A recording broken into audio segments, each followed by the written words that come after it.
अकबर बीरबल की कहानी। अकबर बीरबल और जादुई गधे की कहानी। एक समय की बात है, बादशाह अकबर ने अपने बेगम के जन्मदिन के लिए बहुत ही खूबसूरत और बेशकीमती हार बनवाया था। जब जन्मदिन आया तो बादशाह अकबर ने वह हार अपनी बेगम को तोहफे में दे दिया, जो उनकी बेगम को बहुत पसंद आया। अगली रात बेगम साहिबा ने वह हार गले से उतारकर एक संदूक में रख दिया। जब इस बात को कई दिन गुजर गए तो एक दिन बेगम साहिबा ने हार पहनने के लिए संदूक खोला, लेकिन हार कहीं नहीं मिला। इससे वह बहुत उदास हो गईं और इस बारे में बादशाह अकबर को बताया। इस बारे में पता चलते ही बादशाह अकबर ने अपने सैनिकों को हार ढूंढने का आदेश दिया, लेकिन हार कहीं नहीं मिला। इससे अकबर को यकीन हो गया कि बेगम का हार चोरी हो गया है। फिर अकबर ने बीरबल को महल में आने के लिए बुलावा भेजा। जब बीरबल आया तो अकबर ने सारी बात बताई और हार को खोज निकालने की जिम्मेदारी उसे सौंप दी। बीरबल ने समय व्यर्थ किए बिना ही राजमहल में काम करने वाले सभी लोगों को दरबार में आने के लिए संदेश भिजवाया। थोड़े ही देर में दरबार लग गया। दरबार में अकबर और बेगम सहित सभी काम करने वाले हाजिर थे, लेकिन बीरबल दरबार में नहीं था। सभी बीरबल का इंतजार कर ही रहे थे कि तभी बीरबल एक गधा लेकर राज दरबार में पहुंच जाता है। देर से दरबार में आने के लिए बीरबल बादशाह अकबर से माफी मांगता है। सभी सोचने लगते हैं कि बीरबल गधे को लेकर राज दरबार में क्यों आया है। फिर बीरबल बताता है कि यह गधा उसका दोस्त है और उसके पास जादुई शक्ति है। ये शाही हार चुराने वाले का नाम बता सकता है।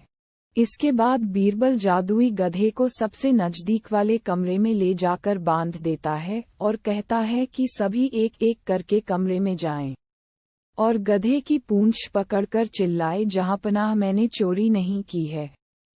साथ ही बीरबल कहता है कि आप सभी की आवाज दरबार तक आनी चाहिए।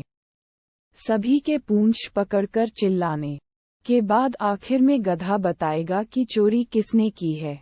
इसके बाद सभी कमरे के बाहर एक लाइन में खड़े हो गए और एक एक करके सभी ने कमरे में जाना शुरू कर दिया। जो भी कमरे के अंदर जाता तो पूंछ पकड़कर चिल्लाना शुरू कर देता, जहांपनाह मैंने चोरी नहीं की है। जब सभी का नंबर आ जाता है तो अंत में बीरबल कमरे में जाता है और कुछ देर बाद कमरे से बाहर आ जाता है।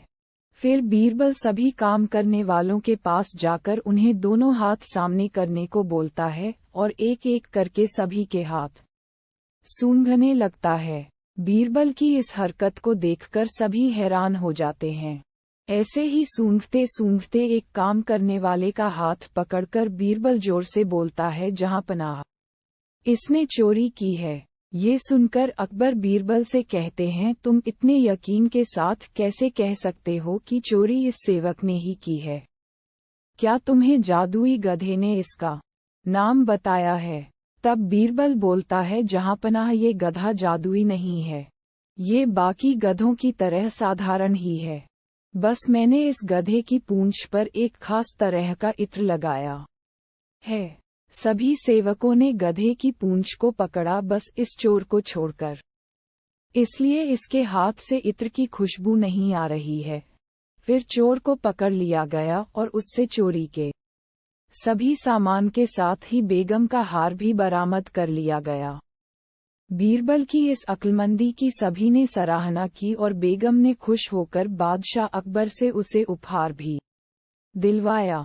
कहानी से सीख। इस कहानी से यह सीख मिलती है कि बुरे काम को कितना भी छुपाने की कोशिश करो, एक दिन सबको पता चल ही जाता है। इसलिए बुरे काम नहीं करने चाहिए।